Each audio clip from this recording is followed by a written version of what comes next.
Hi, this demo will talk about Kubernetes and how it handles cluster management features smoothly. For that, you need these four prerequisites: Vagrant, VirtualBox, Minikube, and kubectl. Minikube uh, takes Minikube is needed so that Kubernetes can have a cluster infrastructure set up locally. Kubectl is the uh, package which provides a command line interface which can communicate between the Minikube nodes and its processes. So let's look at the uh, first command, which is Minikube version. So it will tell you that it is running with this version. Now let's this command, which sets up all the take up all the virtual machines, whatever is needed with Kubernetes version. This VM driver as virtual box and lib machine logs as the flag. These two are flags associated, and the last one is log. Also keep logs to stdr. Uh, Once it starts running, and you will see that it's saying like machine exists since I have already installed it previously, but it will take some time to for you to for this to download your uh, Minikube machine from internet over the internet, and once it's done it will set up it locally. Minikube takes two nodes by default to set up in a cluster. You can change it by either passing through this uh, to the either through the flags or in the config file of Minikube. Once it's done, you will see that all of this file will be available, and you will have everything set up. So it's set up the network interfaces, and node IP, it belongs, the cluster IP is associated as this one. So if we look at this IP address on the web browser, you will see that it will be right now uh, inaccessible. And once you have all the kubectl cluster working, this IP address will be working. So you are seeing that it has finished setting up the cluster. Now let's look at the kubectl version. So it is successfully installed the client version as well as the server version. If you want to see what cluster it has,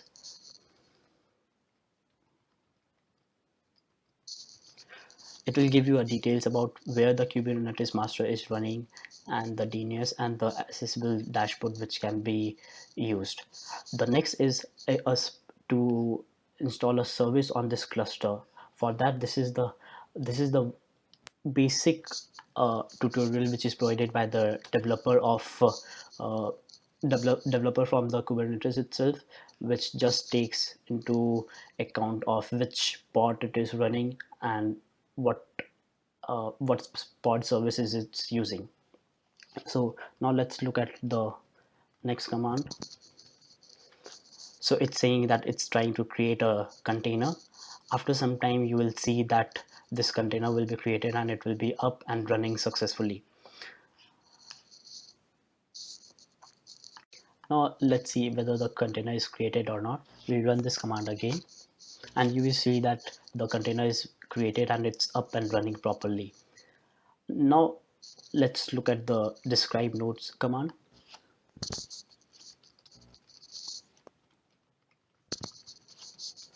So this gives you an idea of how many nodes it's created, how many CPU uses, CPU limits, and every details of your machine.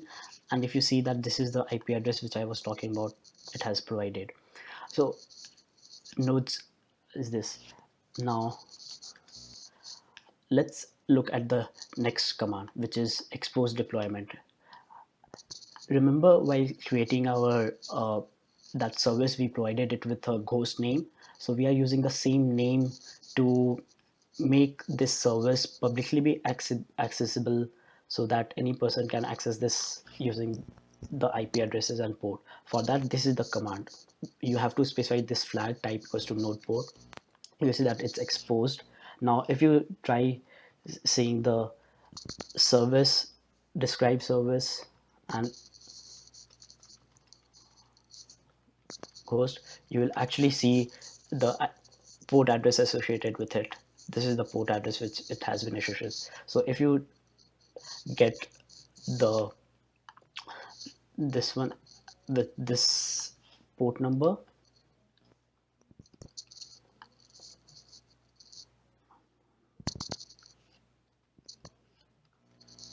so you will see the it's working. Hello Kubernetes Bootcamp running on this thing. Right now we are using only one pod, so this is the pod name which is coming into picture. But you will see that if when we auto scale, this will when we try to auto scale it, it will have different pods. Now with let's try to scale it with 4 pods. So now it's the this service has been scaled up to 4 pods. Now get pods. So you'll see beforehand it was only showing us one of the pods. Now it's scaled to 4. So if we go to our IP address again, you'll see that it will automatically load balance it to different pods. If you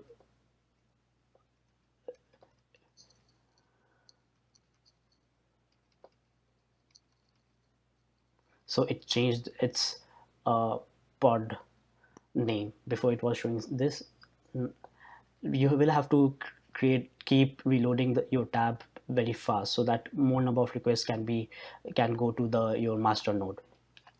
Now one of the good feature with this uh, Kubernetes is it's also provide an auto scale command, which is not seen with other this cluster management tools like Docker Swarm and stuff like that. So what it does, it depending on your machine's uses, whether it can be CPU load or your RAM load or your disk space, it automatically scales your services either uh, to some amount or to some maximum limit. So for that, this is the command.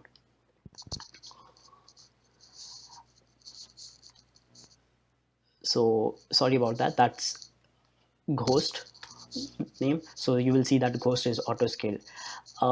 So this particular feature, or you want to see where this detail is, you need to do kubectl get hpa.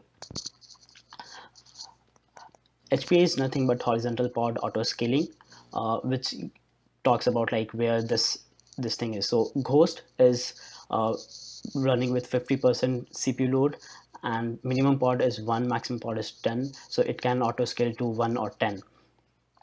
So if you see, there are differences between nodes, pods, and services. So nodes is 2 here. You can have multiple nodes. Each node can run multiple pods, and each pod will have access to multiple services. Services is just your application or your some container which is running. And this concludes our demo. Thank you.